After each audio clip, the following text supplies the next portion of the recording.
wanted to kick us off with the same question that we've been asking everyone, which is, why public service? Why do you do what you do? We'll get into your background and your all the things you've been able to do, and also kind of what your vision is for the city. But I want to start with your why. What's the thing that drives you in this work? Well, and thank you for that. And again, thank you to CCI and your partners for, first of all, for all the work you do in general. And I'm excited to talk a little bit more about some of that as we go, and particularly for hosting these forums. I made the decision about being involved in public service at a young age. And it's a combination of sort of a faith journey for me, and then a commitment to use the law to create change. I grew up in a little town in Northeast Alabama. And when I was a little girl, George Wallace was the governor. Now, I was too young to really understand what was going on. But as I got older and became aware of, the horrible atrocities that had been perpetuated in my home state, I got angry about it. But then I also could sort of, learning and understanding history, could see how the civil rights movement and the women's movement also had used the law to create and implement change. And I decided, that's what I want to do. I'm going to go to law school and use that tool, use that knowledge to help, create change and advance justice in my community, wherever that might be. Kind of really sort of always thought I would end up in DC because, that's what you do. And then I came to Atlanta to go to law school at Emory. And two things happened. One, Ronald Reagan was elected president, and there really weren't any jobs for Democrats in Washington, much to speak of. But I fell in love with Atlanta. My mother had grown up here, and I had grandparents here, but hadn't really focused on Atlanta as an adult, and really got excited about the promise of Atlanta. Maynard Jackson had served 2 terms as mayor. Andy Young was mayor when I was in law school, and seeing that energy and spirit of Atlanta and looking toward the future and not back to the past, and civic and business and political leaders building a modern 21st century city where we all tried to work together to build a healthy, beloved community, really called to me. And I saw that maybe state and local government could have more impact on people's lives in a day-to-day basis, even than the federal government. So I decided, I resolved to stay here and try to be involved in public and civic service. And so that's what I've done in differing ways through my whole career. So take us. So you grew up in Alabama. What do you have siblings as well? Yes, I have one brother who also now lives here. Okay, older, younger? 1 year and 364 days younger. Okay, got it. Not that you're counting. Due on my birthday, and my mother had my birthday party a day earlier, and he rudely came right at the end of my birthday parties. Oh my gosh, that's not right. I'm sure that. Okay, that's good. That's good. And for you, you said you didn't kind of quite fully understand what was going on at the time. I mean, it sounds like you grew up in Alabama at a time where, a lot of the challenges of kind of the pushback against the civil rights movement was coming from places where it felt like the entire country was together, but the South wanted to hold on to a legacy. Was that true? Did you experience that? I mean, were your parents now? Have you had conversations with your parents about that time? That what was their sentiment of being in Alabama and seeing literally the country have a deep-rooted conversation on race in this country? Well, I was a kindergartner, I experienced it firsthand. But it's interesting you asked that because I've had these conversations with my parents many times over the years. My father's family had several generations in this little town near Huntsville where I grew up. They both now live here. They sort of gave up on Alabama about 10 years ago. And I mentioned there being a faith journey element to this. Yeah. And that I grew up in a family that was very committed to church and civic service. And everybody in my family was involved in civic leadership and charitable work of some capacity. And that's just what you did. You were called to love your neighbor as yourself. And so that was the way I was raised. Our school system, it's a small town, two elementary schools and one high school, integrated when I was in the second grade, which was pretty early. And I learned some years later that my parents, my father particularly, had been an advocate, had been one of the people, he wasn't a marching in the streets kind of guy, but he was one of the people, sort of a business and civic leader, advocating for desegregation of the public schools. And this crazy story, and I don't tell this publicly often because somebody would probably go research it and say, is that really true? But I was told some years later by Professor Dan Carter, who was George Wallace's biographer. Somebody introduced us because he discovered when he was researching George Wallace's hate files that there was one on my father. And I mean, again, not because he was some great warrior, but just because he dared advocate for entering modern America. Yeah. And that tells you how deep it went. And I mean, we sort of went back and discovered some things, some threats that had been made to some family businesses and that my father never knew about at the time. But that's how it's deep. Funny how authoritarian ego exists everywhere. Right. The power is contagious. Yeah. Well, in Dan Carter's book, The Politics of Rage, which was really sort of the first biography of George Wallace, is in some ways foretells the Trump era. Sure. Yeah. Yeah. I mean, yeah.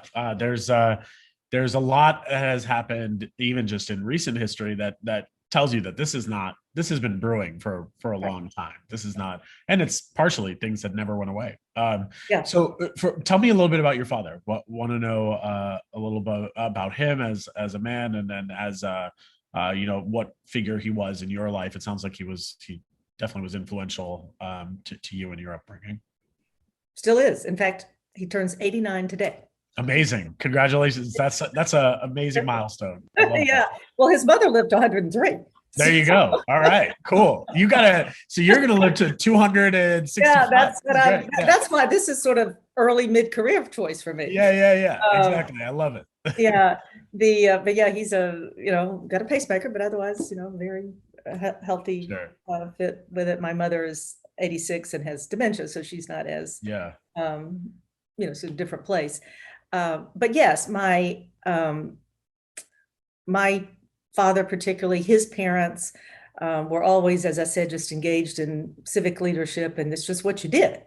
And so I'm an Episcopalian now, but I grew up on Baptist hymns, and and I still love those hymns and love to go. And we actually have a separate little hymnal in our church. We sing those hymns, but really just the notion that we are all God's children. We're all created in God's image. Love your neighbor as yourself. Treat everyone equally, and that was really the message I got. And I didn't know what the lost cause was. I really didn't know what those ideas were. And probably really until I went to college and learned more, just studied more history. Now, it's not as though Alabama taught modern history. Right. But that was the way my family approached things. Yeah. And, my parents were involved in businesses in our little town. And but really, civic and charitable service was more what I remember being kind of the message. Yeah. What's your greatest memory of your mom, like as a kid? Like, what was was she harder on you than your dad, or were both equally? Yes. Okay. Yeah. Yeah. I mean, it's typical, Yeah. Why do you think that was? Psychology about that. Okay. But she, and she had that same sort of service commitment. I told you I'm having eye issues this morning. And she, was very involved in different charitable endeavors and just sort of modeled it. I mean, she sort of took us with her, and to a lot of the things she did, and so that impressed upon us at an early age. This is what you do and how you live. Yeah. Your brother is here in Atlanta now. If I was interviewing your brother, how would he describe his sister Sharon? What would he say? Yeah, y'all think you know Sharon, but here's something you don't know. What would he say? Well, my brother, who is a very smart, accomplished person in his own right, likes to joke that he's Sharon Gay's brother and Kelly Gay's husband. Okay. Got it. Because my sister-in-law has really been a leader in technology in Georgia, and been chair of the Technology Association of Georgia board several times, and been very engaged in those sorts of things. But he and I had a great relationship. My parents used to say, "Why don't you fight like normal kids?" Why didn't you fight like normal kids? What do you think the reason was for that? And we just always got along, and we were interested in a lot of the same things, and just looked out for one another. Yeah. My mother said I took over raising him when I was about 4. And so fair enough. I think that you were talking about just how young you were in especially, and then also seeing kind of the desegregation of our schools, and but as young kids, and especially for young Black and brown kids, those memories of like acknowledging and understanding your race actually come that early. Like there's a rude awakening almost. I think a lot of kids start off with not understanding the concept of race, but certainly at a very early age, that reminder comes to us. For you, when was the first time you knew that did you ever have to acknowledge that you were white? Like has your race ever been something that you had to come to terms with, or that you understood played a role in your day-to-day life? Was that at an early age, recent? Yeah, of course. And I like to use the term white immunity as opposed to white privilege. Okay. Because people think of privilege sounds class-based, and the fact is, the accident of this color of my skin gives me immunity from many things that Black and brown people experience. And regardless of what my personal level of accomplishment or value as a human being might be. Let me think about that a second. Interesting question about first.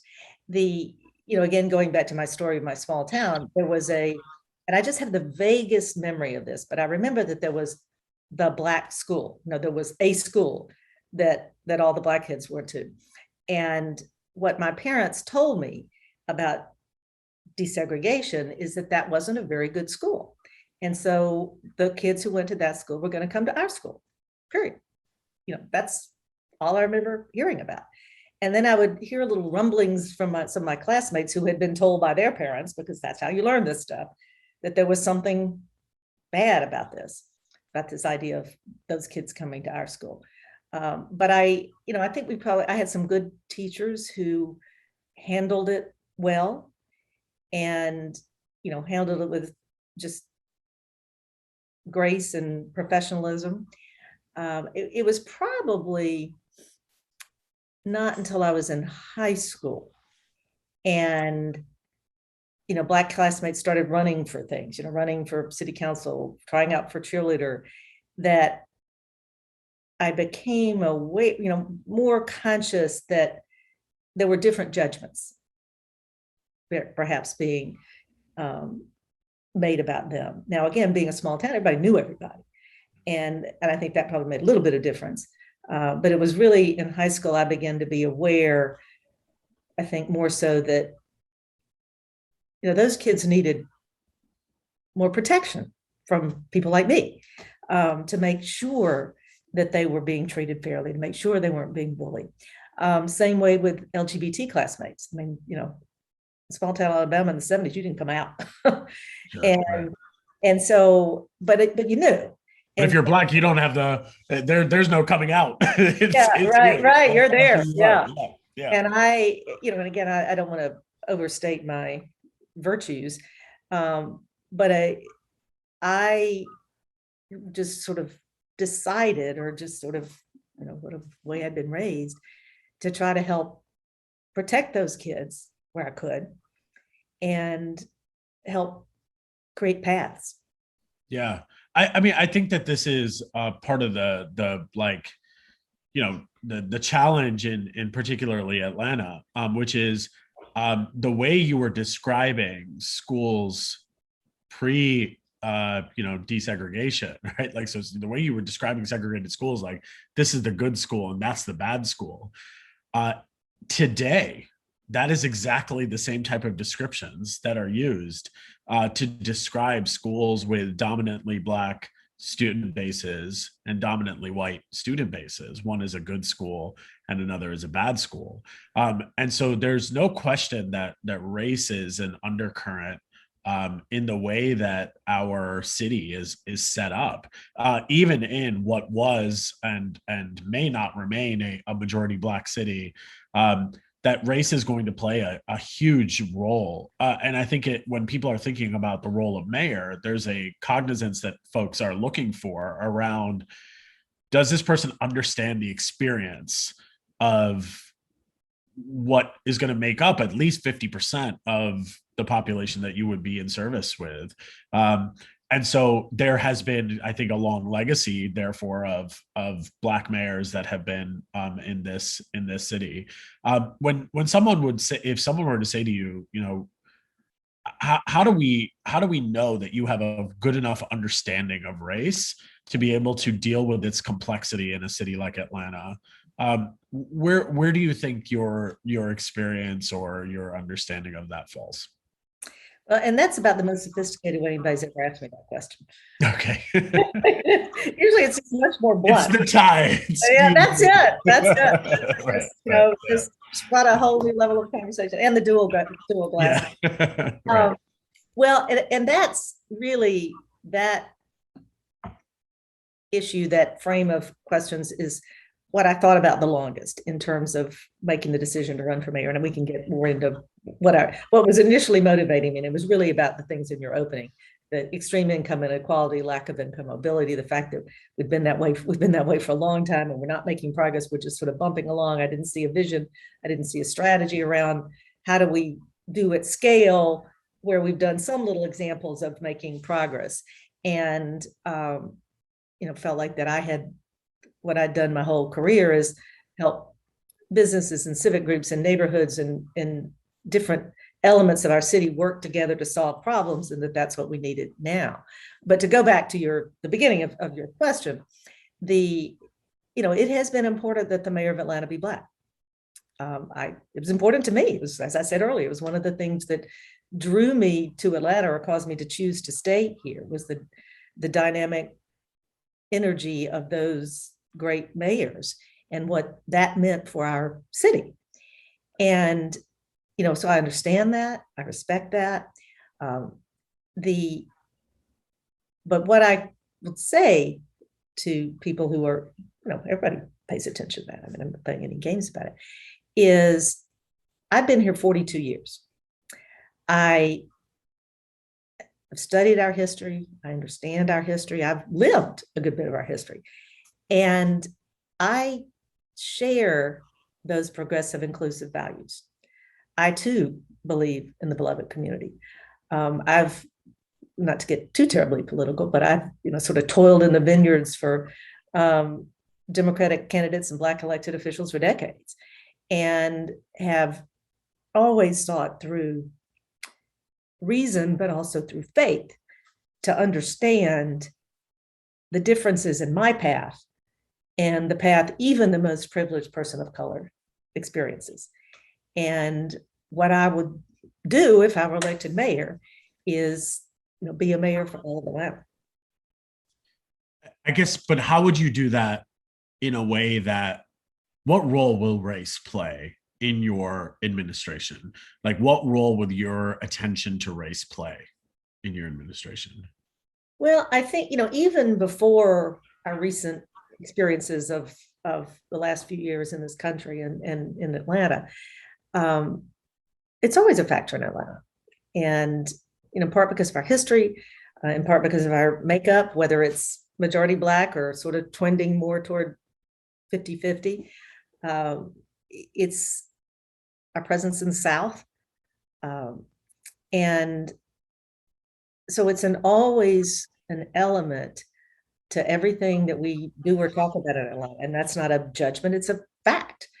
And so it would continue to be so. I mean, whether it's things as simple as, having a cabinet and senior leadership that looks like Atlanta, but more in a more substantive and granular fashion.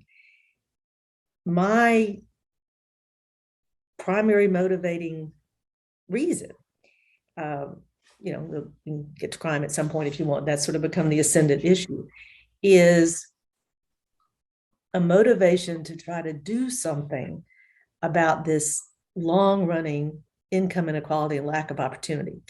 Because notwithstanding our history and our status as the cradle of the civil rights movement, we're among the most unequal cities in the country. And the racial inequities in those circumstances, whether it's economic or health, or just about any category you think of, are stark. And you're right. I think the question is that is true.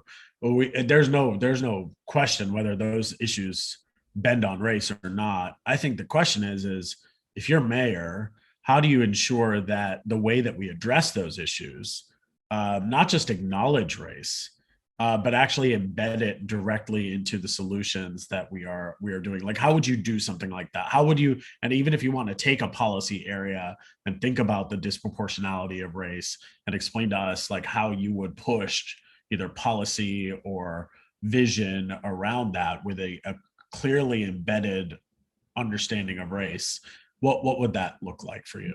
Okay, well, let's take housing, because that's something I've worked on for a long time. I've been in and around the affordable housing world for a long time. Sure.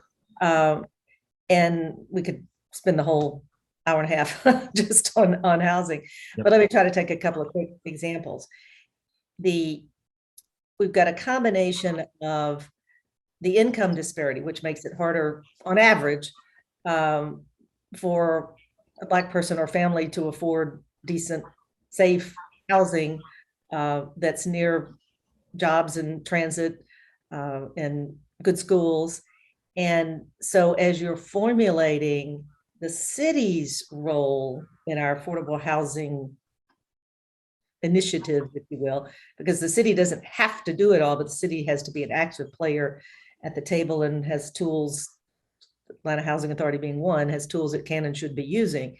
Then you shape those approaches with a particular lens on the racial disparities and inequities, and try to calibrate your policies to shift that balance. And so how would you do that? How would you shift that balance? Well, I mean, there are a whole bunch of things we need to do that I would do to expand our pool of affordable and mixed income housing. We need more places for people to live. We need more. Totally. For the purposes of this question, if I'm a Black resident of Atlanta that is questioning whether I'm going to vote for Sharon Gay because I am skeptical that there is a understanding of my lived experience in this city that would not necessarily be reflected in the Sharon Gay administration. What in affordable housing would you specifically do to ensure that person feels at least at peace that that would be reflected in the way that you would address public policy? Because yes, we need more housing. Yes, we need more units. Yes, all those things are true. But for the purpose, and we'll get into housing and also other issue areas, but want to stick to this question around just how do I know that my chief policymaker, if you will, has an understanding of my lived experience? Well, I think it's a combination of the partnerships you forge and the community partners you engage in this mission, and the outreach you do, and the policies you create to make sure that you're reaching everybody, and not just reaching people who've got access to a computer and have the most information and the easiest ways to access information. A subset of that is really focusing in on Black family homeownership, because one of our big wealth inequalities is, home equity is the way many of us build wealth in our families. Sure. There have been a whole bunch of reasons why Black families have been excluded from that opportunity. So particularly, I think when you talk about home ownership, is bringing in partners and tailoring policies to particularly provide those opportunities and make up from some of the lost ground of years of redlining, for example. Yeah. But the other thing is, and this gets back to sort of my core motivation, is we have too many neighborhoods in our city that have not been paid enough attention to for too long. Those neighborhoods tend to be quite racially segregated. It's just a fact. Yeah, it's Black communities don't get enough attention. Yeah. And it's, some of that, the patterns are part of our history.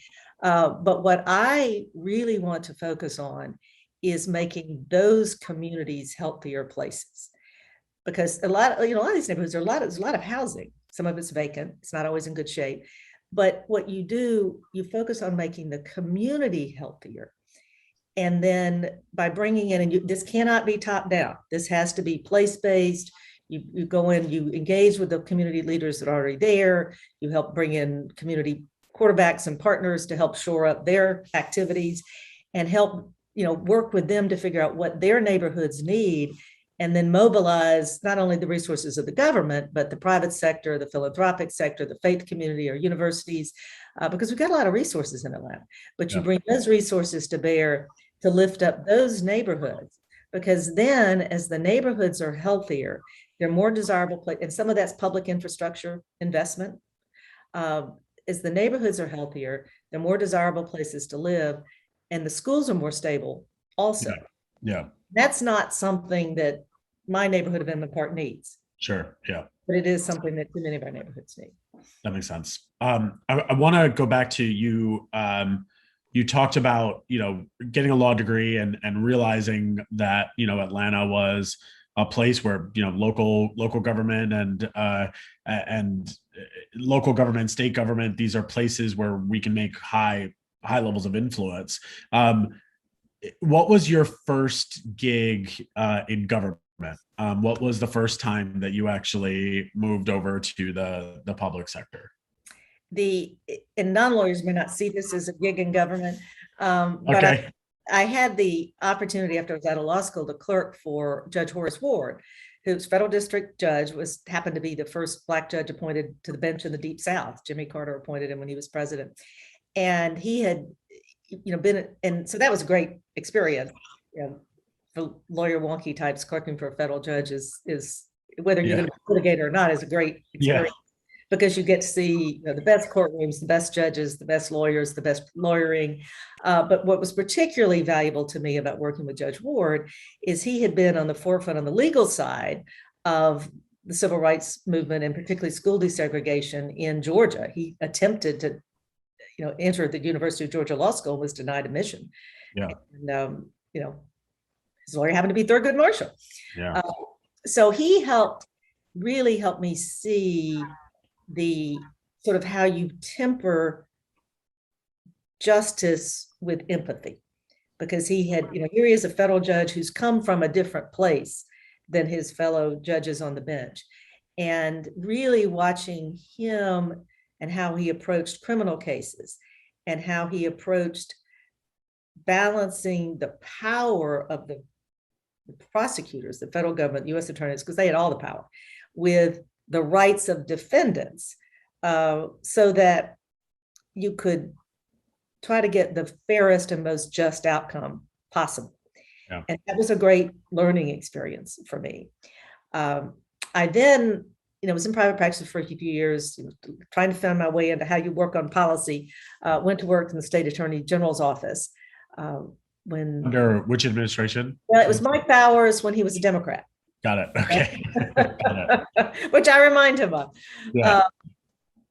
And, learned a lot about state and local government law, but sort of realized, to do policy, you got to do politics first. because it's the elected officials who really make the policy decisions. I was just a lawyer carrying out decisions that had already been made.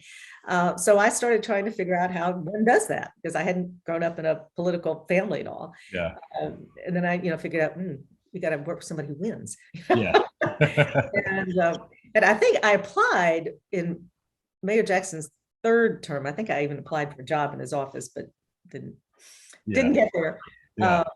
But ultimately, what I did was my city council member, my around the corner neighbor, was Bill Campbell, and fellow Vanderbilt grad, although he went through in 3 years, took me 4. But and I just sort of had in the back of my mind, if he runs for mayor, I'll get involved. Well, he did, and I did, and I got involved in the campaign, and then went to work as his deputy chief of staff in his first term, which was, before and during the Olympics. So getting the city ready for the Olympics was, was honored to be there during that time. Yeah. It was an exciting time. We somehow pulled it off. Yeah. And then, also at that time, he was putting in place the puzzle pieces that led to the beginning of the reinvention of and revitalization of public housing in Atlanta, and beginning to set the stage, particularly right after the Olympics, for using modern zoning and economic development tools to catalyze more development and activity and vitality around downtown, make it more of a 24-hour city. What was your major role in Bill Campbell's administration? Well, so I was chief of staff. I was the liaison. Primary role is the liaison to the city council. So I was responsible for getting all the legislation passed. And amazingly, even though we have kind of a strong mayor form of government, a whole lot of things have to get approved by the city council. Anybody who's sat through a city council meeting knows that awarding a contract, just about spending money, all requires approval of the city council. So that was my official job, was to work with the city council to get legislation done to advance the things the city needed to do to advance our agenda and to help them advance their agendas.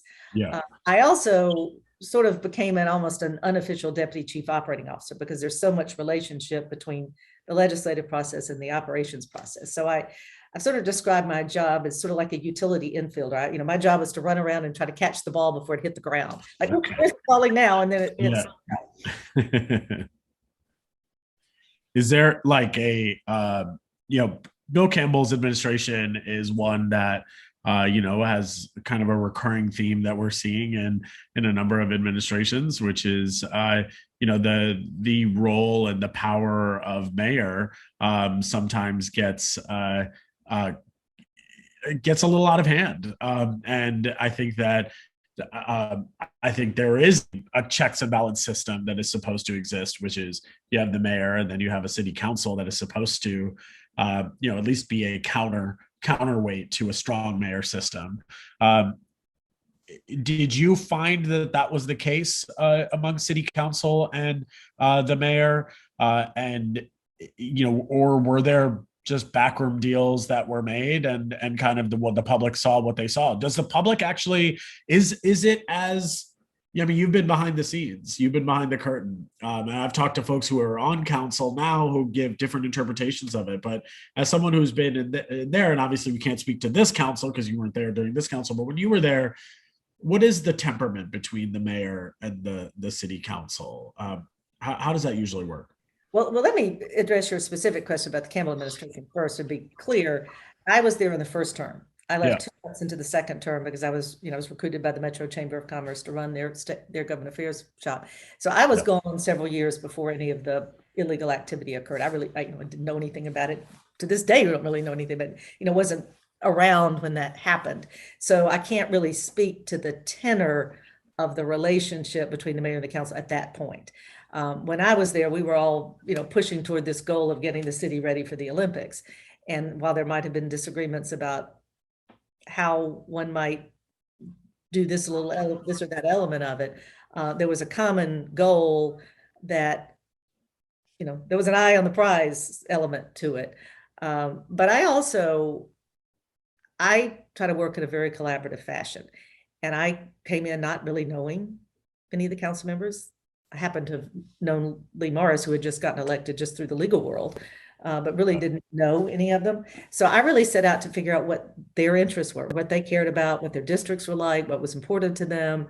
And we tried, and particularly the chief operating officer and I tried to make sure that our budget and that our policy initiatives included things that were important to them. And I mean, not just I mean, that could sound real cynical vote trading. Yeah. I at least approached it with a little more lofty ambition than that. But and that at that period, there were 18 council members, 6 at large and 12 district council members. In 96, there was a charter review commission that recommended dropping the number of at-large council members to 3. And so now we have the 15-person council you see today. Right. And so that made a little bit of a difference in the dynamic. Some might argue it's still too many, but I won't go there. Is it too many? You should go there. What is it too many? Should that be changed? I don't think so. I think it's hard, particularly as the city grows. The district council members, that role is pretty up close and personal. And as the city gets larger, the number of people in any given district is going to get larger. Yeah. So I think it's probably about right. Yeah. I think the ratio of at large to district is probably about right too. Yeah. But yeah, I mean, I think that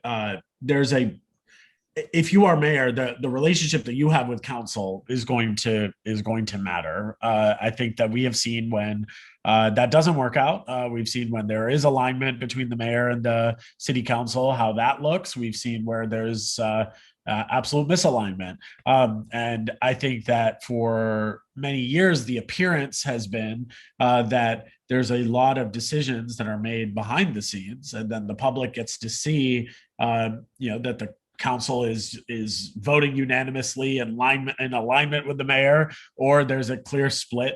But there was a lot of predetermination work. What will the relationship look like between you and the city council if you are mayor? What will that look like? Yeah, well, first of all, we got to get City Hall open and get the meetings back to being in person again. I mean, we have the continued closing off of the city government to its citizens, I think, is doing harm. Is there a way to do that digitally while keeping everyone safe, or is there what do you mean by that? Like, you think the physical premise needs to be open? Yes, absolutely. I mean, there are ways to do that safely. I mean, I was a managing partner of a law office. We had to pivot from full in person on a Friday to full remote by the following Wednesday, right. And still, communicate with our clients, communicate with one another, have uninterrupted service delivery to our clients. Right. And so, one, I know it's not easy, but two, I know it can be done. But so many of our local governments now have reopened their facilities to the public and are having in-person legislative meetings. They're doing it different ways, kind of depends on the physical space.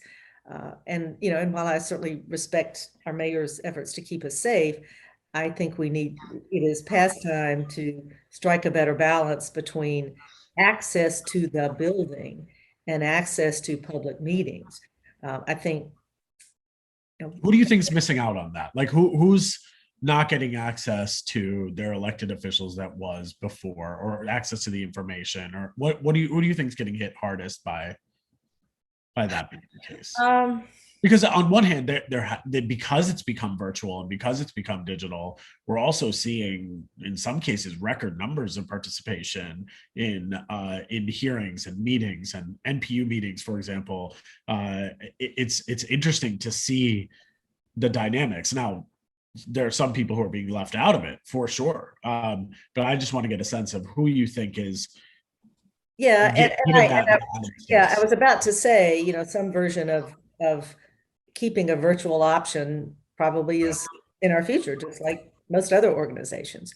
Yeah. But they haven't really been virtual; they've just been on phone. Sure.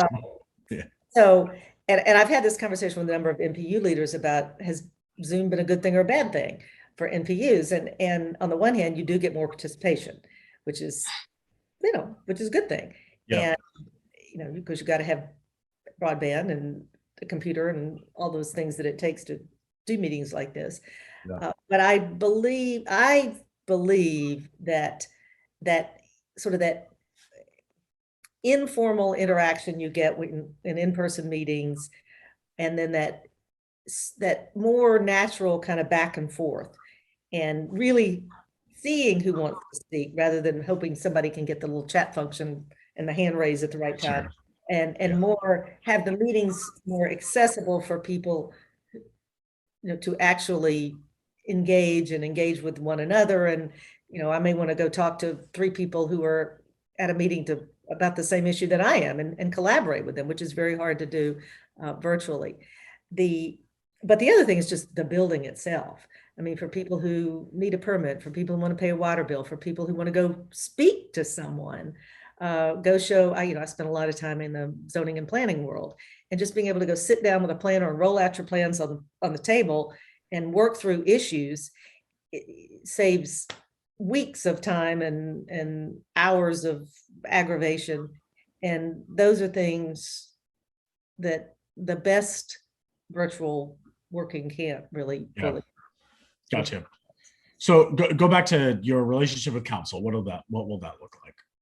Well, I would certainly do it the way I did it before, which is to try to be very collaborative, make sure that the mayor's office was organized in a way that the council members can get information they need, get assistance they need. I'd love for the city council to be able to just get back to policymaking and not be the primary source for a trash can or getting your yard trimmings picked up. They're having to do too much of that sort of basic service delivery work that really is the responsibility of the administration. So I would try to fix that, or certainly improve that, so that they could be more involved in policy.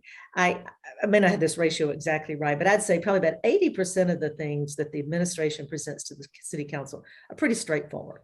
It's, we need a contract to pay for street paving. We need a approval to hire a lawyer to do this or that. But there are probably about 20% that are either big policy decisions or, have some element of complexity to them and require more input.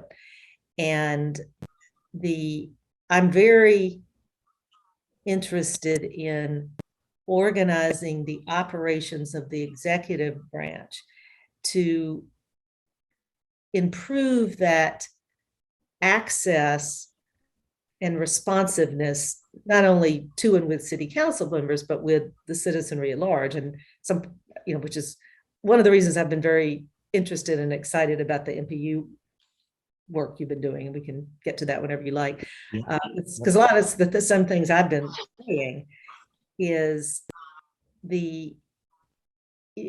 some things, yes, you got to deliver services to everybody every day, but we need to constantly be mindful of not making everything top down. Or I think that's going to require some changes, the way particularly the mayor's office is organized, to communicate across those silos. Yeah. Let's go to neighborhoods. What role would the neighborhood planning unit system play in your administration? And just a reminder for folks who are watching, the neighborhood planning unit system was created in 1974 as a response to the shakeup in the charter to do comprehensive development planning across all the different neighborhoods in Atlanta, but also to ensure that neighborhoods had a voice in the way that our city was planned and also the way that our city spent money. So that has certainly taken some shifts and changes over the course of its inception. But what role should it play? What role should neighborhoods play in policymaking, decision-making, and budget making? This may surprise some people coming from somebody who's been a zoning lawyer, but I actually want to give neighborhoods more responsibility. Okay. And that's one of the reasons I'm interested in the recommendations. I need to drill down a little bit more to think through operationally how you do some of those things. But I really feel like the original goal that Mayor Jackson and Commissioner Eplin had has not been fully realized. And we almost have turned the MPUs into regulators rather than proactive front of the issue planners. And I would like to see us work more in partnership with the neighborhood associations and the MPUs to really do more place-based planning for neighborhoods. How would you do that? How would you do that given the fact that it's a pretty much a volunteer run organization right now? Yeah, and that's some of the challenge is it's volunteer. Some neighborhoods have more resources than others. There are MPUs that have vastly more resources than other MPUs just because of the nature of their territory and the financial and organizational resources available. So that's one of the things that we got to think through is how you support all of them so that they've got the resources to really have meaningful participation. It might be as granular as there's a deputy chief of staff for neighborhoods, because one of the challenges is when you're trying to work on an issue, sometimes people say the solution is hire a whole lot more planners and have a lot more people staffing the NPU meeting. And that probably is an element of it because it's really thin now, but the planning department can't do everything. Sometimes the issue is in watershed, or sometimes the real challenge is in fire or police. And the staff planner can't resolve all those things. Right. So there really needs to be, I think, at the mayor's office level, a structure that enables sort of cross-pollination, breaking down of silos, whatever your term is, so that neighborhoods, and I would include city council members in this too, so that they can more holistically deal with planning for the futures of their neighborhoods and not just be constantly banging their head up against, well, that's over here, that's over there. Yeah, I mean, well, the role and the placement of the Department of Planning and the Department of that now what is the Finance Department. They used to be one entity, right? There was a lot of cross pollination between those two. So I think that has changed over time. So the structure of City Hall has changed. So therefore, it's harder, right? So and a lot of when it comes to neighborhood voices being heard. It does feel sometimes when the public does have an outcry, when the public does say something, when the neighborhood does have an opinion on something, it just doesn't hold weight. And if it does hold weight, it's kind of it feels performative and it feels like a facade. And I think we saw that in the recent discussion around Cop City. And I wanted to get a sense of if you were the mayor, just kind of first, yes or no, do you agree with the vote of utilizing the property that was the singular property that was identified as the place for police and fire training? Would you have been aligned with the yes vote or the no vote? So let me ask that first. Okay. Yeah, I have said this publicly previously, is I would have supported the final version that emerged, which is the reduced footprint, and I can talk more about that. You asked me yes or no. So the answer was yes. And it's a combination of the public safety, the 21st century policing opportunity this presents to us, the very real need. I mean, we were talking about putting public safety training center there when I was in the mayor's office in the 90s. Sure. So, it's been a need for decades, and it has been used for some components of that purpose for decades. And the green space isn't currently accessible to the public, and the grand plans that a lot of the neighborhood didn't want it, right? Like there was a pretty overwhelming response. The neighborhood that was most affected by it, the most adjacent to this property, was heavily against it. And so I think that there's a false binary here, because I think the binary is, do people care about people having our officers and firefighters having a place where they can safely train and whatnot? Now, there's a huge debate there, even on what are they training for? What does their training look like? I think there's a lot of conversation on that, because if folks are being trained to militarize the police, there's fear. But if there's training de-escalation or whatever it might be, there's an openness and willingness, although there has not been much community engagement on what those processes, what those trainings, what the community wants and needs on those things. And then on the flip side, you have folks who are, it's becoming a Blue Lives Matter type of debate, where that's not the conversation at all. That is how the national politic works. But in Atlanta, a nonpartisan city, what we're saying is there's a piece of property that's adjacent to a community. The community said, can you go look somewhere else? Because this is not exactly what we want, right? There is not many places that were looked at. This is like, no, we're doing this. This is what a outside person wants. So this is what we're going to do.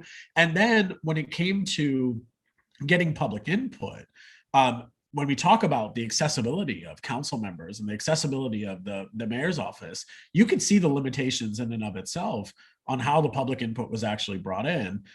And then when the vote actually happens, it kind of like, it was as if the public said nothing. There was the acknowledgement, I guess I'm not even debating the end result.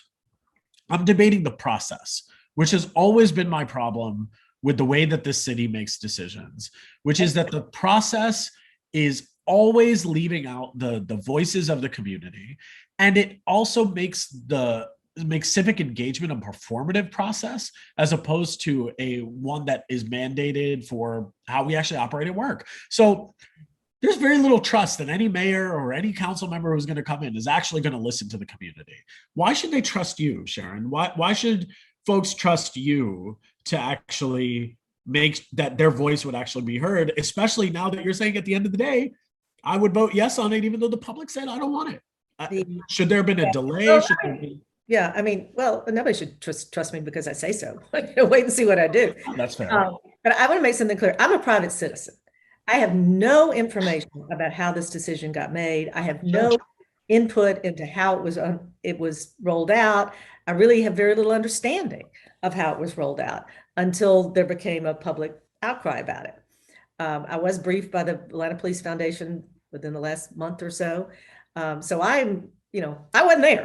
I didn't do it that way. And I would have done it that way. This is one of those examples where I think the COVID protocols really did a disservice, because this is a complex issue that really requires, I think, much more in-person and deliberative and intentional and iterative engagement than it appears to have been the case. Yeah, the public would have loved to have been briefed by the Atlanta Police Foundation. Yeah. That would have been nice. Instead, candidates and elected officials were. Yeah, I don't know. I wasn't there.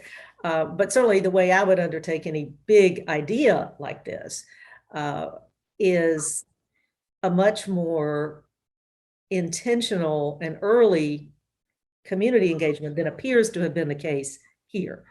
Again, I'm looking from the outside, but that appears to have been the case. And I think also, we talk a lot in Atlanta about, we chase the big idea. Somebody in the private or the nonprofit sector often comes to the city with some big ideas, the big, bright, shiny object. And there has been a lot of criticism over the years, some of it, I think, justified, that there isn't enough listening to the community about the big idea. Again, we sort of go top down. Now, great cities are built with great ideas. And if all we do is make sure everybody agrees with everything, we'll never get anything done. But their outcome is important, but process, as you sort of alluded to, is important also. And part of making the neighborhood and NPU system more robust and more supported is the way our city government is structured to get that input. Now, I think you also have to acknowledge that sometimes there are broader civic and operational goals that will come to play. And if I were to say to you, the neighborhood's position will always prevail, you shouldn't believe me, because and nor would the neighborhood say that they want that. Right. No neighborhood is saying, we wish we and all. There are people who will say, I want to be I think it is reasonable that the reasonable bell curve of folks would say, I believe the neighborhood should have an input. I believe that we should be listened to. And if the overwhelming majority of us feel away on something, there should be a reconsideration or a real understanding of why we're at that impasse.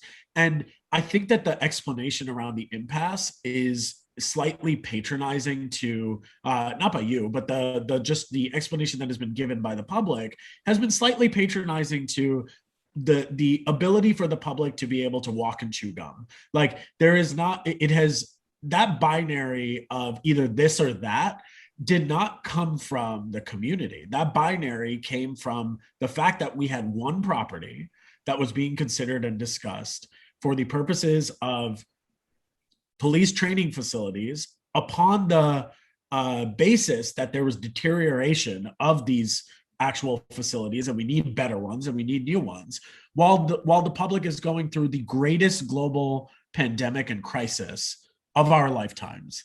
And so there is a prioritization issue that starts to come to play, which is the signaling that is happening to the public is that we have certain priorities, which are operational, maybe in nature, and then we'll get to the point, hopefully, our policies will trickle down to help you. And I guess like we don't have to harp on this particular decision because similar, me and you are both private residents that don't have the purview of what happens behind the scenes. But I do want to know, if you are mayor, what is this going to look like?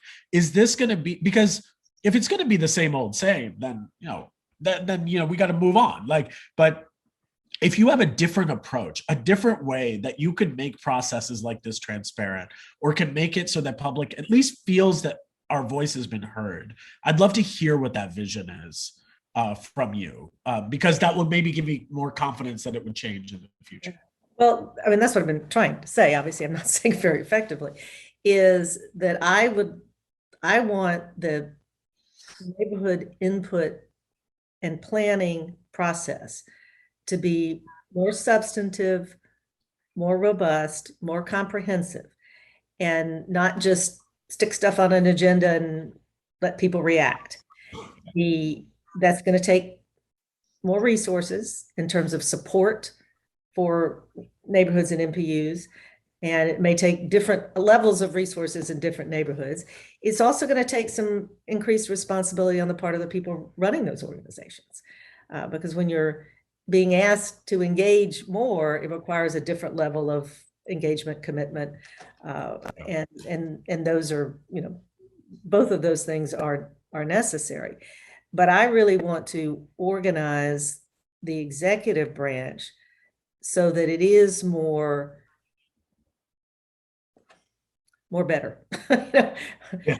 More information sooner, in a better, more comprehensive way, and more meaningful engagement. Yeah. And just, there may be half the things on an NPU agenda at any given time that it's fine just to put it on the agenda and let people talk about it. Big ideas, big policy choices need. And as I'm reminded all the time, NPUs are just one avenue of neighborhood engagement. Right. There's a lot of places where neighborhoods gather and have conversations. For most people, it's not the NPU. Like that is a well, and that's an issue. And this is something where I think you guys have tried to help, and I think I hope you continue to work on this, because there are a whole lot of people who don't engage, particularly people under 40, and particularly people who are renters. Too many, a lot of our neighborhood associations have really almost become homeowners associations. And there is not, in most cases, a satisfactory engagement, outreach to engagement of younger citizens, newer residents, renters. And so, when you claim to speak for the neighborhood, you got to be honest about that. Yeah, I mean, there's no question, and falling in that category, both of those categories that you're talking about. It's not that young folks don't want to engage with local government. It's not that we don't care or that we're not knowledgeable about it, but instead, it's that we don't trust it. I think that there's it's like, okay, sure, I'll show up to my neighborhood meeting, and then you're still going to do what you want anyway. So I'll show up. You could take over. Right. Like, I mean, I'm just saying. Hold on one second. I got a battery issue. I got to plug something in. Okay, no worries. No worries. We'll take a quick pause. Okay,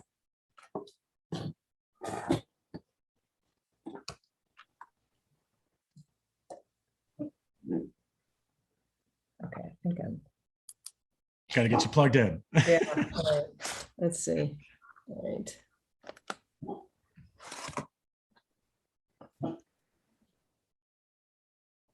I'm hearing somebody's dog. It's amazing. My That's dog. me. That's I have chatty basset hounds, and I'm amazed they haven't been down here chatting. So. He's making noises under his breath. He's just like, he's got feelings about neighborhoods. So right. Well, sounds like he needs to be in charge. Yeah, that's right. And I don't have all the answers, and I think it's of course one of the critical parts of this conversation. Of course, yes. And around, engaged with their own neighborhoods in a way that no mayor can be, because we got the whole city. I don't want to presume to jump ahead of the city council members either. No, I appreciate the humility on it. I think there's just the role of the mayor versus like what people want the mayor to be are two different things. I think that there's an actual function of being the mayor and what that's required. And then there's like what everyone thinks the mayor does. And there's definitely misconceptions on both. And I think that I think that sometimes those who are not engaging, quote unquote, through the formal avenues that the city is providing, it gets viewed as, well, we have the same people who are showing up all the time and young people are not engaged, whatever. No. Let's flip the noun on that, which is not that the young people are not engaged. It's that the city doesn't engage young people. I agree. And and young people is just a placeholder for Black residents, for for seniors, for new residents, that's right, renters, and and some of that's got to be, organizations themselves got to be. No, that's true. That is true. And not everybody's going to be engaged. I mean, some people are just trying, they got their first job and they've got a car payment and a student loan payment and trying to find an apartment they can afford and sort of making their way in their beginnings of their career. And, not everybody has time for it. Not everybody wants to do it. No, for sure. In an ideal world, we would just be able to trust the folks who are elected to do it. One other point you made, I'm going to go back to something you made about the mayor. And I would probably get in trouble saying this, but I think it's important to acknowledge, to recognize that, the mayor isn't just the head of a big MPU. There are many other elements of the fabric of our city. And ideally, we've got other civic organizations, we've got other nonprofits, we've got philanthropies, we've got our colleges and universities, we've got the business and civic leaderships, we've got our community improvement districts, we've got our parks conservancies. There are many, many elements of the fabric of civic engagement in Atlanta. And they're not always going to agree. And no, they won't. And if we have to have, well, I don't know if we'll ever get there. I don't know if any city would ever get there. I was going to say, there has to be enough of a maturity in our decision-making process that people at least recognize that. You may never reach agreement. You may never totally agree that, gosh, this thing, some Parks Conservancy wanted is the right choice if the immediate neighbors don't like it. You're never going to always agree, but to me, the role of a mayor, and to some degree the council, but particularly a mayor, just because of the resources of the executive branch and the responsibilities of the executive branch, is to try to get everybody at the table who ought to be at the table or who wants to be at the table and have productive conversation, evaluation, exchange, so that you come up with the best outcome you can. Yeah, and I think that's fair. That's fair. I think that the issue is the prioritization of whose voices are heard the loudest. I think that there's a feeling of sometimes it's the loudest. Sometimes it's the loudest. Yes, I have two other questions that feed off of this, which is and then I'm going to open it up for questions from the audience. So if you have questions, please drop them in the chat, and we'll start to wrap just shortly here. there is the loudest voices are often the ones that are heard, and sometimes the power dynamic in this city is that we are more responsive to corporate interests, we are more responsive to the business community and business leaders than we are necessarily residents, small businesses, micro businesses, and whatnot. There is a actual council of business leaders that advise the mayor. There are community development districts that are that provide their own policy platforms to the mayor. But it feels like neighborhoods and communities are often left out of those types of conversations. There's a prioritization. As you were working at Denton's as well, that's a firm that represents a lot of these larger businesses that often push for tax incentives from the city to be able to do what it is that they're doing. They are often taking away public dollars with a promise to trickle down back to the public. But there's a feeling of, you know what, my priorities are never going to supersede the priorities of XYZ business that's trying to build a big headquarters in Atlanta. I will always be secondary to that. What will you do to kind of balance that power dynamic, and how can people really how does your background of having worked with a lot of large developments and large developers actually, how are we not sure that once you become mayor that a lot of these larger developers are actually going to get more tax incentives or going to get more benefits? What is that, how do you create that balance and trust within City Hall? Well, first, I understand it better than certainly anybody's run for mayor in recent years. Sure. And, I know the different pieces of that puzzle. I know all the different sides. I've seen all the different sides. So I actually have a much better understanding, which I think, puts me in a completely different place. Specifically with regard to incentives is because there's a lot of conversation now about the Development Authority Fulton County and what they're doing in the city and all that. I think the first thing we need, I don't think we've employed our incentives strategically in a long time, whether it's the tax allocation districts or the tax abatement structure or just low-income housing tax credits, home grant, whatever. And so we need a city economic development plan, first of all, and that needs to include priorities for the places that have not seen investment, back to the earlier point, and the neighborhoods that need more help in housing, maybe that's where your housing incentives ought to be targeted, because you're never going to have enough to go around. And so to have an economic development plan that prioritizes how or sets some guidelines around how incentives are used is an important step. Now, there are always going to be those, big corporate, Fortune 50 headquarters of corporation puff and stuff who wants to come here, and the state economic development department and the Chamber of Commerce, and everybody's going to want to try to chase that deal. And many times it's an important decision and a deal that ought to be done. I don't always like the way those companies go about that and pitting cities and states against one another. I'm not crazy about that approach. Yeah.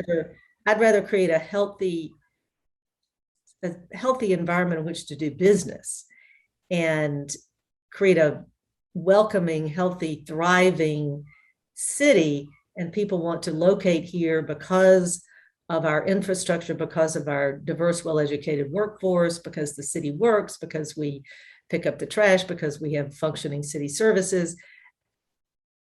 It's not always going to be that way. Yeah. Yeah. I'd rather make the city as healthy as it can be and have that be the attraction. You've had the you as you said, you come in with an expertise and an understanding of how incentives and the way that a lot of the development companies may want to work with the city or may engage with the city, or incentives may be offered. What would you do to ensure that when a development does happen, or for the developments that have happened that would still be in existence if you were mayor, what would you do to make sure that those incentives, those promises to communities that were interlaid with those incentives, that we actually held those corporations accountable and those development companies accountable for those things that the incentives were given out for, because that's where rubber meets the road. We give you a couple $1,000,000 you promise to create jobs. You don't end up creating the jobs, but you still cash in the couple $1,000,000. Like, what's the accountability measure? Well, and that's what first thing you have to do is be clear about what you're actually using the incentives to do. And, if you're promising a whole lot of things that can't be benchmarked and can't be measured, well, either don't base it on that, either figure out a way to benchmark and measure it, or don't base it on that. Let's just be honest. And I'll give you an example. Sometimes the project itself is the community benefit. Yeah. For example, Atlantic Station. And a lot of people in this call may not have been in Atlanta when it was for 50 something years. It was a 138-acre brownfield. It was a steel mill that had closed in the early 80s, and the entire site was covered with contamination. Nobody in the private sector had ever been able to figure out how to take it on. The challenge, the environmental challenge was too great. The lack of any infrastructure, not a street, not a working street or sidewalk or street light or sewer, anything was there. And so the city, in its first use of tax allocation districts, created a tax allocation district and issued bonds to finance part of that infrastructure and that environmental cleanup. I was working with the developer, and I sat down with then Commissioner of Planning Mike Dobbins, and we literally sat there and wrote out what became the first affordable housing requirement for a tax allocation district ever in the history of Atlanta, because he saw, and policymakers saw, that we ought to think about just the project itself has community development value, because it's going to create hundreds of thousands of jobs, thousands of new places to live, places for people to start businesses, start their families, and clean up this brownfield and connect Midtown to Georgia Tech, which was, from a planning standpoint, was incredibly important. But let's see what else the public can get a benefit. So literally the first affordable housing requirement in a TAD was put in place.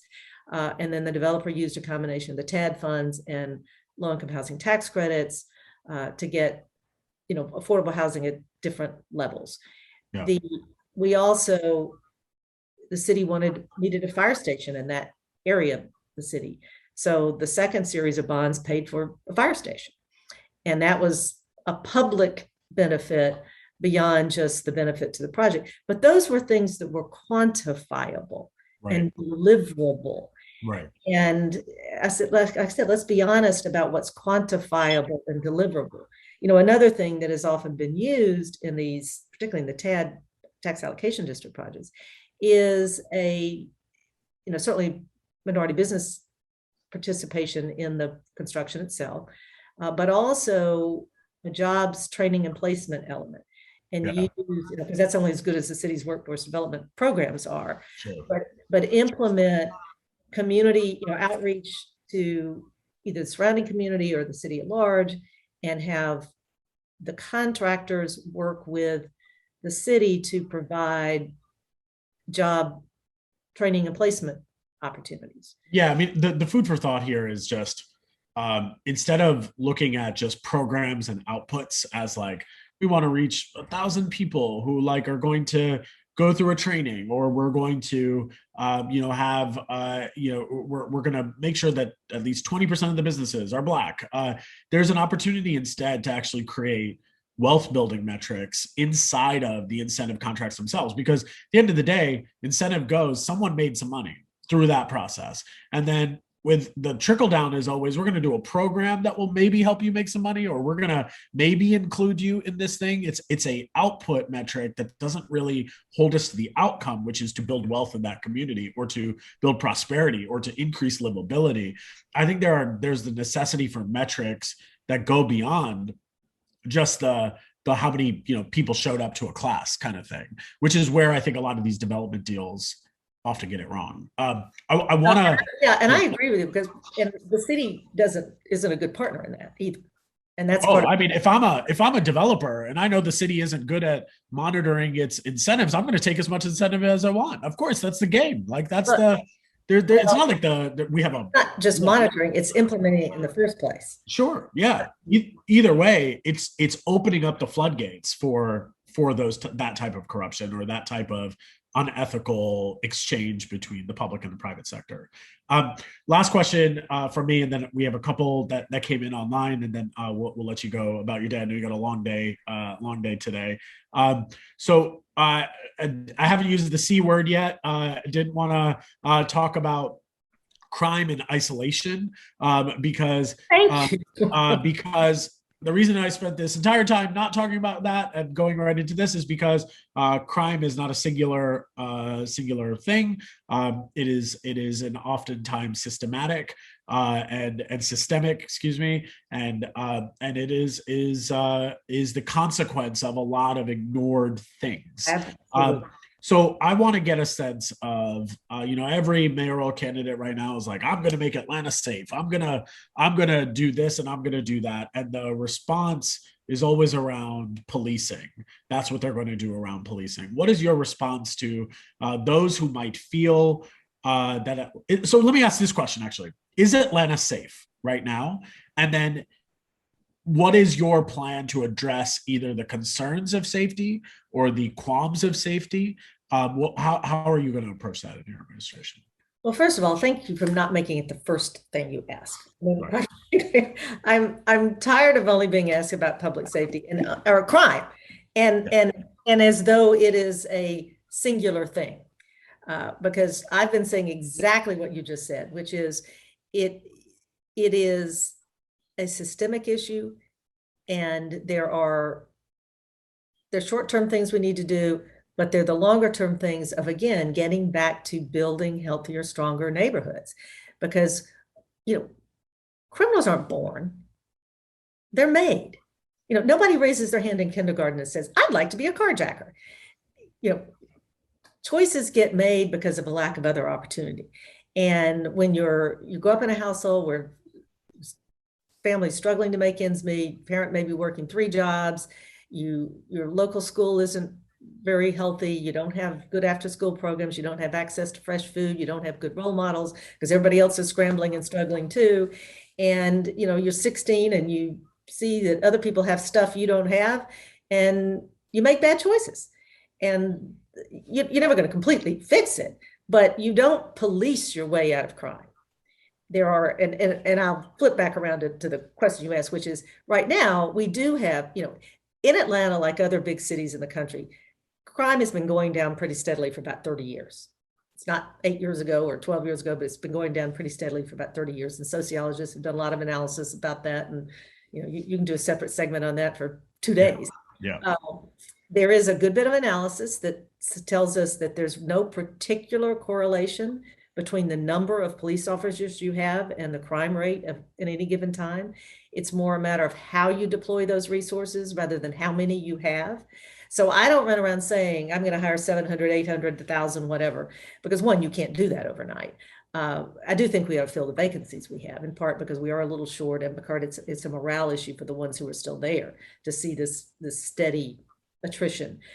But we've got to be a lot smarter about what we're doing, because what we're experiencing now is an increase in violent crime and murders. Other crimes generally are steady or continue a slight drop. Burglaries are down because we're all in our houses, zooming, so people don't break in. Yeah. But we do have this increase in random, violent, brazen crime, and it's different from what we've seen before. It's not unique to Atlanta, but I don't. It doesn't make anybody feel any better to say, well, it's happening over somewhere else too, because it's happening here, and that's what's bothering us. And it's happening in, as I said, more brazen, violent ways. It's happening all over town. It's happening in broad daylight, in ways and places we haven't experienced in recent history. And that does cause us to feel less safe. I've lived in my house in Inman Park for 36 years. I was mugged 2 blocks from my house, 8 o'clock on a Tuesday night, about a year ago.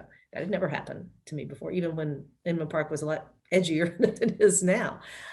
So we have to be honest and serious and about acknowledging that exists, and it does cause people to feel less safe. Now, if I could shut down Nextdoor for 2 months and get people to stop, it would help, because there is this frenzy of just acceleration. And then of course, TV, I mean, just some of the mainstream media just devotes an extraordinary amount of time to it, but we are where we are.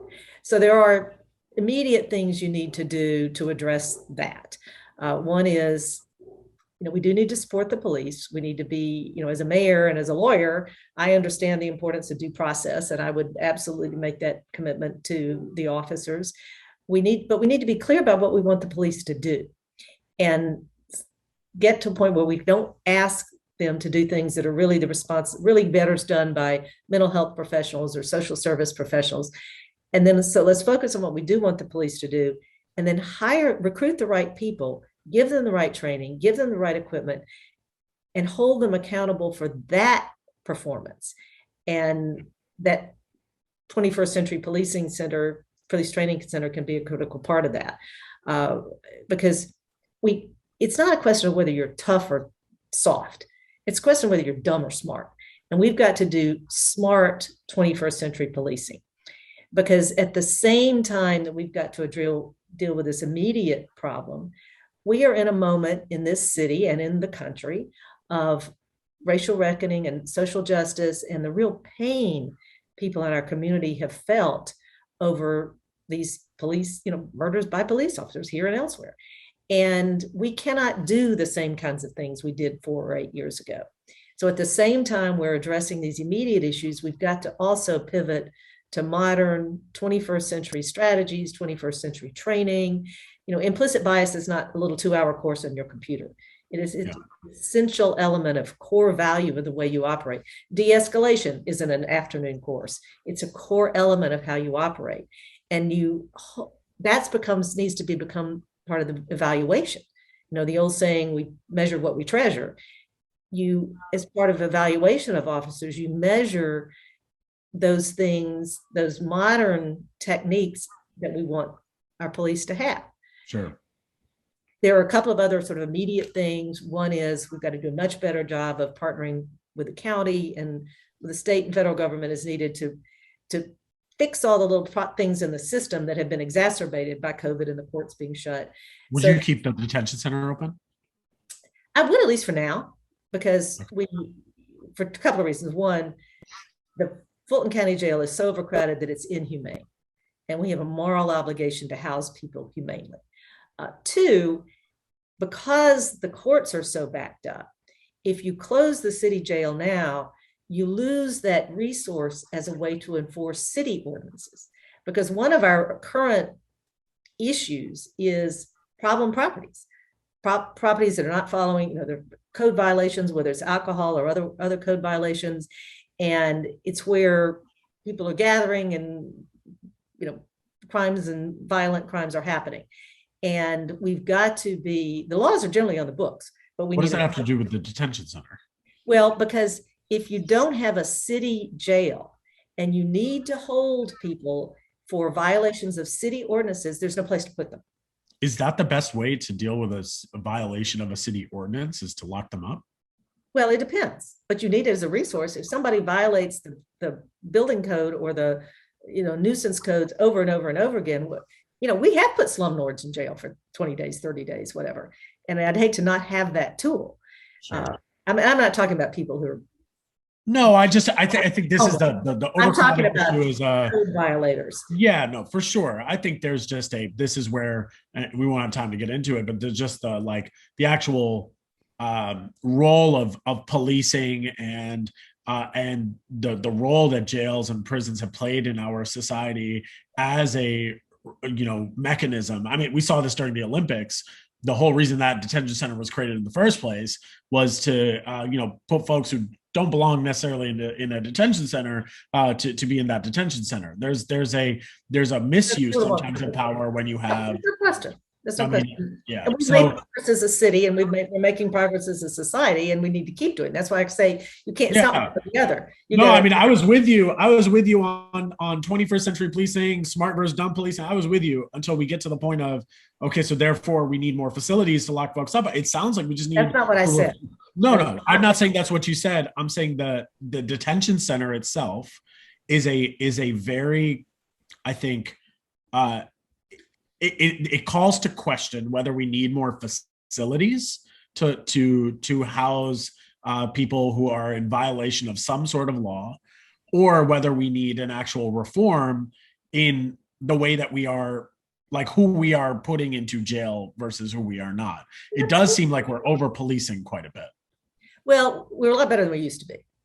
And sure. Yeah, but I mean, that is it's hard to tell to a family who's got a family member locked up in a facility that for something that they may or may not have done, right? And of course, part of that problem, back to my point about we've got to do a better job of working with the county and the state to make sure that's true. That's a county people through, and people who don't need to be in jail are diverted somewhere else. I fully agree with that. It's been exacerbated by COVID and the courts being closed, and so there's probably some regression on that. Yeah. That we need to do. No, I've made the call to Rob Pitts repeatedly on these things. I'm ready to interview him. I have a lot of questions on the way the county works. I got just a couple questions that came in online. Let me just make this last point. Yes, go ahead. Yep. Back to where you started about policing. The reason you, like I said, you don't hear me say, "Oh, we got to hire 700 officers," you got to blah, blah, blah, is, again, you cannot police your way out of crime. You need police to solve crimes, and there's some deterrent effect. But ultimately, what you need is to re-engage the police with the community. And this is back to the healthy neighborhoods. When I was in the mayor's office, the federal government sent cities money for community policing. Somewhere around after the first Gulf War, they started sending money for weapons and armor and just militaristic sort of things. We need to get back to the point where community policing is not a little division in the police department, but it's a core value and part of the culture of the way the police department operates. Yep. Need to get back out of the neighborhoods, know that owner of the corner store, know the pastor down the street, know the school principal, know the kids. Yeah. And re-knit that trust between the community and the police and the police and the community. And that better enables you to see things and help divert things before they happen. Yeah, no, that's right. I think that relationship building, no matter what, has to happen for us to understand how we actually design and develop solutions. That makes sense. A couple questions that came in online. I'm going to start with. I really have got about 3 minutes. Yep, no worries. So the first question that came in was from Charlie P, who said that over the past 50 years, the mayor has usually either been an ethnic minority or a man. Can you address this? And do you feel that ethnicity or gender is a tougher draw than the other? Well, I talked about the ethnicity question earlier. Yep. We've had 2 women mayors, which kind of surprises me when I think about it. I will say, having, I've been in and around politics. I've helped other people run for office and govern for years. Obviously, I've never done it myself. The degree of misogyny I have experienced has been somewhat of a surprise. I went through many, many things to get where I am in my career, to go from, a kid in a town with 1 high school to being the Atlanta managing partner of the largest law firm in the world. And I went through a whole lot of stuff along the way. But I thought I was kind of past that. And the degree to which women candidates are held to a double standard, degree to which the sort of political consulting world, and this is a bipartisan comment. I don't see, quite frankly, a whole lot of difference between Democrats and Republicans in the way women candidates are treated, the way women candidates are viewed, the way the political industrial complex treats women candidates has been quite annoying and disappointing to me. And, I heard somebody on a talk show last night about, we've had 2 women mayors, we've got 2 women candidates this time, in this moment of people thinking you've got to be tough on crime and, you've got to be tough and all that stuff. Is it going to be harder for the women to be heard and be elected? Well, I hope not, but it's possible. And is that a real question? Yes. I heard it on WSB last night. We did a KISS 104 forum. And as I was driving home, I was listening to the, talk on the street, and literally somebody called in with that question. That's ridiculous. God, yeah. Ridiculous. So I would never conflate gender with racial discrimination, because they are different. Those experiences are different. And Black women, of course, have to deal with both. But there is an element of gender bias or differing treatment in politics that in 2021 is disappointing. Yeah, fair enough. I'm sorry you've had to experience that. That is very disappointing to hear. The last question that came in online, and then we'll send you any other questions that come in directly to your team, was around rent control policy, and whether you believe that rent controls, is there the potential for a citywide policy to deal with affordable housing and its trickle down effects of displacement? Well, those are two different things. And, the Georgia legislature is not going to let us do rent control. I mean, they're just not. And even if Democrats took control, I'm not sure that the Georgia legislature would let cities do that. And they shut any efforts by the city down. So I think we ought to pursue something that's more viable. And part of that is, as I said earlier, building more housing. It's a supply and demand, Econ 101.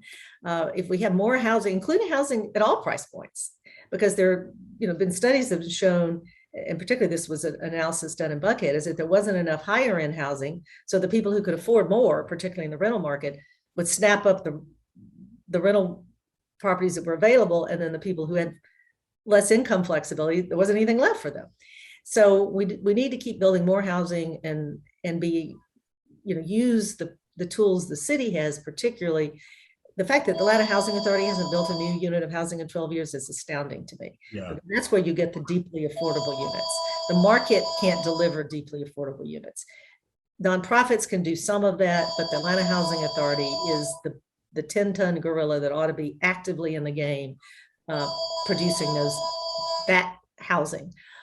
There may be some, we've got some down payment assistance programs and programs around helping people buy homes, particularly if they don't have a lot of family wealth and don't have, money for a down payment.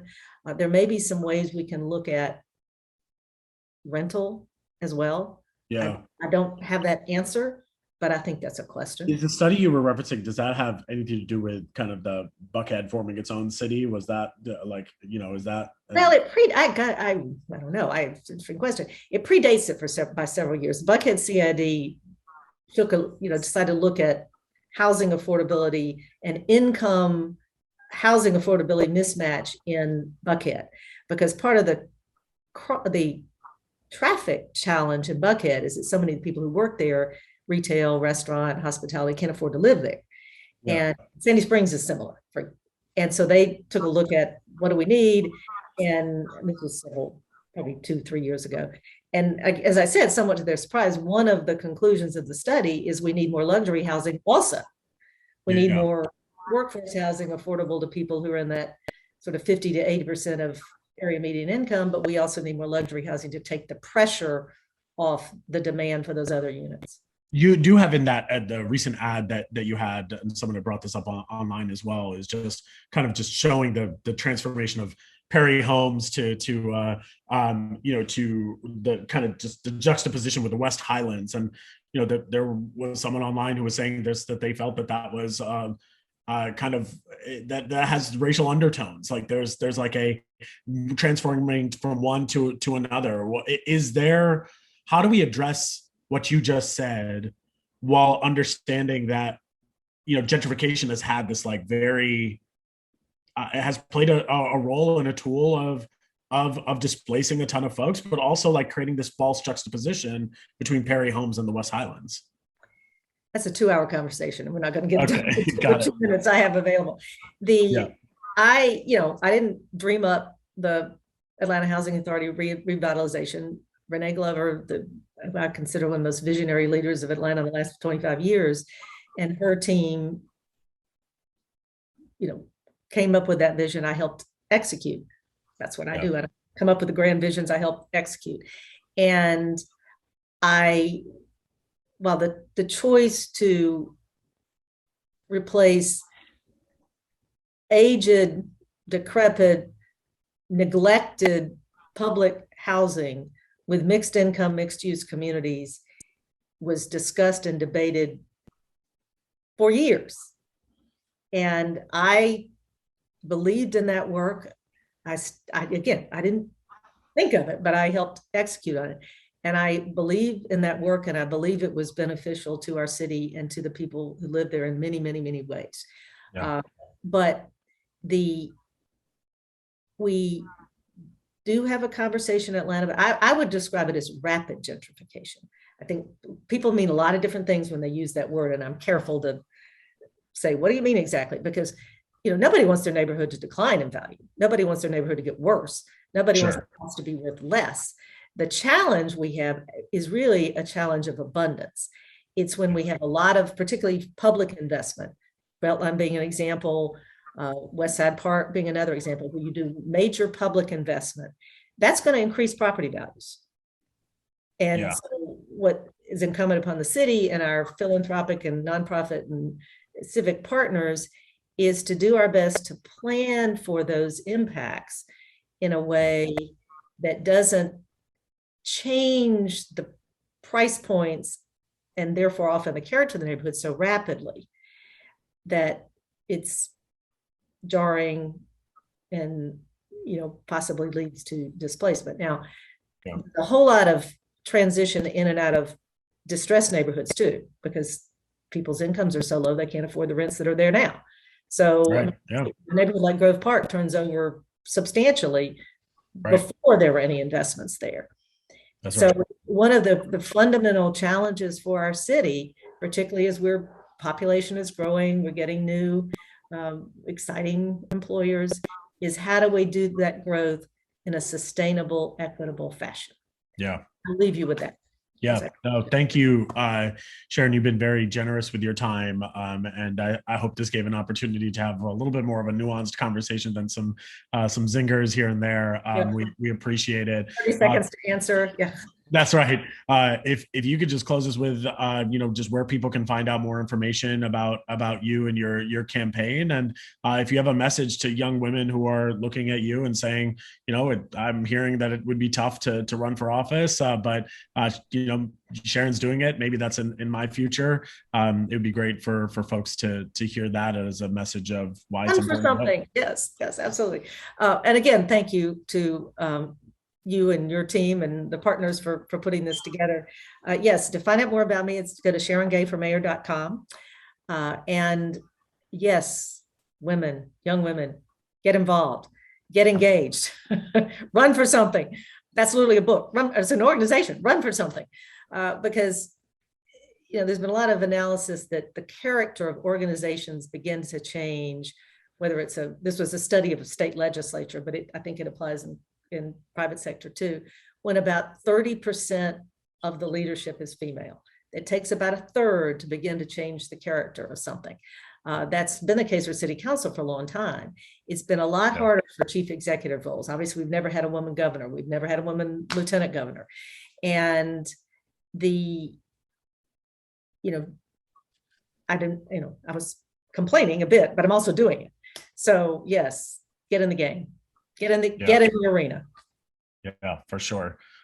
Ms. Gay, I'm so grateful for your time. We will see you hopefully again on October the 20th when we do a candidate forum with all the different candidates. But we will certainly be in touch and make sure people see this far and wide. So good luck on the rest of your campaign. Thank you very much. All right, thank you. As Sharon leaves us here, I'm going to just give folks a little bit about next steps. Number one, please go to voteatl.org and learn more about what the role of the mayor is, what the role of city council is, what the role of our city council president and our school board is. Extremely important that you engage and get involved and learn about that. The election is November 2nd. Early voting will start well before that. So really important that you check your registration at the Secretary of State's website. Make sure you are registered to vote and able to participate. In addition, we will be announcing that on October the 8th, we will be holding a city council president forum where we will be talking to the candidates for city council president and just learning more about their vision for the role and the work and what their vision is for the city of Atlanta.